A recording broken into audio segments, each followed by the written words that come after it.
Ramendra sir പറഞ്ഞത് എനിക്ക് മനസ്സിലാവുന്നില്ല. കാരണം ഉത്തർപ്രദേശ് ഒരുപാട് ദൂരെയുള്ള വലിയൊരു സംസ്ഥാനമാണ്.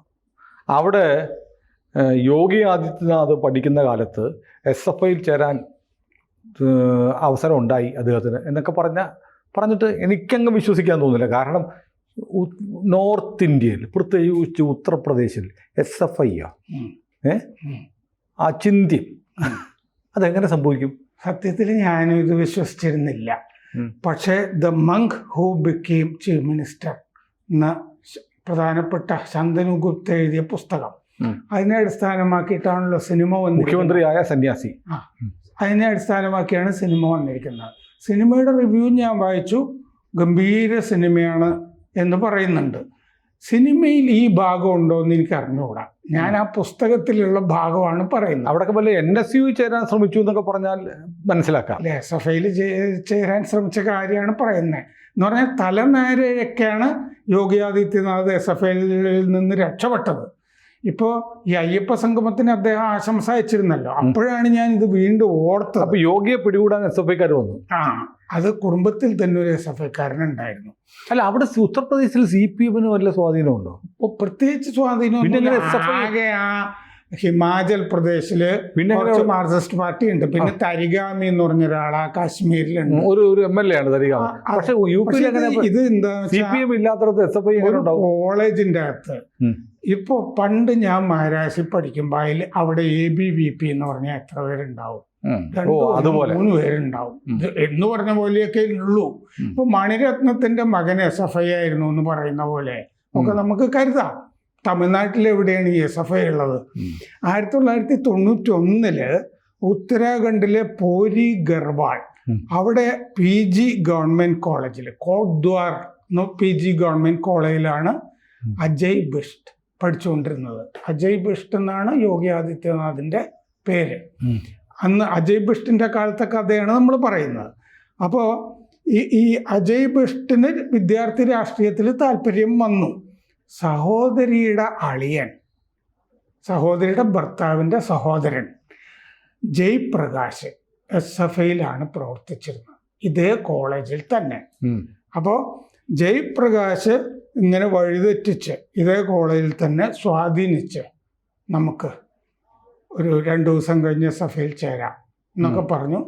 ശരി എന്ന് അജയ് ബിഷ്ട് സമ്മതിച്ചു കഴിഞ്ഞപ്പോൾ എന്ത് പറ്റിയെന്ന് വെച്ച് കഴിഞ്ഞാൽ, ഇതൊക്കെ വാച്ച് ചെയ്തുകൊണ്ടിരിക്കുന്ന പ്രമോദ് റാവത്ത് എന്ന് പറഞ്ഞ മുതിർന്ന ആള്, വിദ്യാർത്ഥി, സീനിയർ വിദ്യാർത്ഥി അജയ് ബിഷ്ടിനെ കോളേജിലെ ലൈബ്രറിയിലേക്ക് കൊണ്ടുപോയി. എന്നിട്ട് ലൈബ്രറിയിൽ ഇരുന്നിട്ട് കുറേ നേരം ഈ മസ്തിഷ്ക പ്രക്ഷാളനം ഞാനിത് പറഞ്ഞപ്പോൾ ഓർക്കുന്നു, ഈ മാർക്കണ്ഡേയ കജ്ജുവിൻ്റെ അടുത്ത് പണ്ട് റഹിമുൻ ടീമും ഒക്കെ പോയല്ലോ, എന്തൊക്കെയോ കാര്യങ്ങൾ പറഞ്ഞ് കുറേ നേരം സംസാരിച്ച് കഴിഞ്ഞപ്പോഴത്തേക്ക് വി ആർ ഫ്രം DYFI എന്ന് വിളിച്ചു. വാട്ട് ഈസ് ദാറ്റ് എന്ന് ചോദിച്ചതുപോലെ. അത് ശരിയാ, കഡ്ജുവിൻ്റെ അടുത്ത് പോയിരുന്നു റഹീം. പക്ഷെ റഹീം പറഞ്ഞത് മനസ്സിലായിട്ടുണ്ടോ കഡ്ജുവിനൊന്നും നമുക്ക് അറിയില്ല. കഡ്ജു പറഞ്ഞ റഹീമിനും മനസ്സിലായിട്ടുണ്ടാവില്ല. മാത്രമല്ല ഈ കഡ്ജു എന്ന് പറയുമ്പോൾ ഇത് കാഷ്യൂ എന്ന് കേട്ടിരിക്കാനും സാധ്യത തള്ളിക്കളയാൻ പറ്റില്ല. അപ്പോൾ അങ്ങനെ ഈ പ്രമോദ് റാവത്ത് ABVP വലിയ നേതാവായിരുന്നു. എന്നാ പിന്നെ ശരി, എന്നാൽ ABVP എന്ന് പറഞ്ഞിട്ട് ABVPയിൽ അജയ് ബിഷ്ട് ചേർന്നു. അജയ് ബിഷ്ട് യോഗി ആദിത്യനാഥിന്റെ പൂർവാശ്രമത്തിലെ പേര് അജയ് ബിഷ്ട് ആണെന്ന് അധികം പേർക്കൊന്നും അറിയില്ല. അജയ് ബിഷ്ട് യൂണിവേഴ്സിറ്റി പരീക്ഷയിൽ 1ാം റാങ്ക് നേടിയ ആളാണ്. ഈ സിനിമയിൽ ഈ അജയ് ബിഷ്ട് എന്നുള്ള ഭാഗമാണ് ഇന്റർവെൽ വരെ. ഇന്റർവെല്ലിന് ശേഷമാണ് ഈ പൊളിറ്റിക്സിലേക്ക് വരുന്നത്. അപ്പോൾ ഈ റാവത്ത് ഈ ABVPയിൽ ചേർത്ത ആളെ വിളിച്ചിരുന്നത് തുന്ന എന്നാണ്. അത് ഈ the Munk who became chief minister അതിൽ പറയുന്നുണ്ട് തുന്ന. ഈ തുന്നയാണ് ഈ കോളേജ് ലൈബ്രറി കൊണ്ടുപോയിട്ട് പുള്ളിയെ വഴിമാറ്റി SFIയിൽ ചേരാനിരുന്ന ആളെ ABVPയിലേക്ക് കൊണ്ടുവന്നത്. ABVPയിൽ പ്രവർത്തിച്ചു കൊണ്ടിരിക്കുകയാണ് ഈ രാമജന്മഭൂമി പ്രസ്ഥാനവുമായിട്ട് നടക്കുന്ന മഹന്ത് അവൈദ്യനാഥിനെ പരിചയപ്പെടുത്തുന്നത്. മഹന്ത് അവൈദ്യനാഥ് ഈ പ്രസ്ഥാനമായിട്ട് നടക്കുമ്പോൾ അദ്ദേഹത്തിനെ പരിചരിക്കുക തുടങ്ങിയ കാര്യങ്ങളൊക്കെയാണ് കുറേയൊക്കെ ആ കാലത്ത് അമിത്ഷായും ഒക്കെ അതുമായി ബന്ധപ്പെട്ട് ഇങ്ങനെ പരിചരിക്കുന്ന അമിത്ഷായുടെയും ഗുരുവാണല്ലോ. അപ്പോൾ അങ്ങനെ നടന്നു. അപ്പോൾ ഇയാളുടെ ഈ വലിയ താല്പര്യം ആത്മീയതയിലുള്ളത് കണ്ടിട്ട് അജയ് ബിഷ്ടിനെ ശിഷ്യനാക്കാം എന്ന് മഹന്ത വൈദ്യനാഥ് സമ്മതിച്ചു. പിന്നീട് പിൻഗാമിയുമാക്കുന്നുണ്ട് ഈ ശിഷ്യനെ. അപ്പൊ നാഥ് സമ്പ്രദായത്തിൽ പോകുന്ന സന്യാസ സമൂഹമാണ് അത്. ഗോരഖ്നാഥ് പീഠത്തിന്റെ അധിപതിയായിരുന്നു മഹന്ത അവൈദ്യനാഥ്. ഗോരഖ്പൂരിൽ നിന്ന് അദ്ദേഹം MP-യുമാണ്. അവിടെയും പിൻഗാമിയായി അജയ് ബിഷ്ത്. അപ്പോൾ എപ്പോഴും ഈ ABVP-യുമായിട്ട് ചേർന്ന് കോളേജിൽ പോയില്ല അജയ് ബിഷ്ത്. ABVP പറയുന്ന ആജ്ഞകൾ അങ്ങനെ തന്നെ അനുസരിച്ച് മറ്റൊരു സംഘടനയുണ്ട്, ഹിന്ദു യുവവാഹിനി, അതുണ്ടായിരുന്നു. അപ്പോൾ എപ്പോഴും അങ്ങനെ പാർട്ടിയുമായിട്ടോ ഒന്നും സ്വന്തമായി നിലപാടൊക്കെ ഉണ്ടായിരുന്നു. 1992 കോളേജിൽ വിദ്യാർത്ഥി യൂണിയൻ ചേർന്ന അടുത്ത കൊല്ലം വിദ്യാർത്ഥി യൂണിയൻ തെരഞ്ഞെടുപ്പ് നടക്കുമ്പോൾ സെക്രട്ടറി ആയിട്ട് മത്സരിക്കണം, ABVP-യുടെ യൂണിയൻ സെക്രട്ടറി ആയിട്ട് മത്സരിക്കണം എന്ന് അജയ് ബിഷ്ത് പറഞ്ഞു. അത് ABVP സമ്മതിച്ചില്ല. നീ ഇന്നലെ വന്നൊരുത്തൻ ഇപ്പൊ തന്നെ മത്സരിക്കണം എന്ന് പറഞ്ഞാൽ എങ്ങനെയാന്നൊക്കെ ചോദിച്ചിട്ട് അവർ ഉഴപ്പിക്കളഞ്ഞു. അപ്പോൾ അജയ് ബിഷ്ത് എന്ത് ചെയ്തു എന്ന് വെച്ചാല് വിമതനായിട്ട് റിബലായിട്ട് മത്സരിച്ചു. അങ്ങനെ സ്വതന്ത്രനായിട്ട് നിന്നു. തോറ്റുപോയി.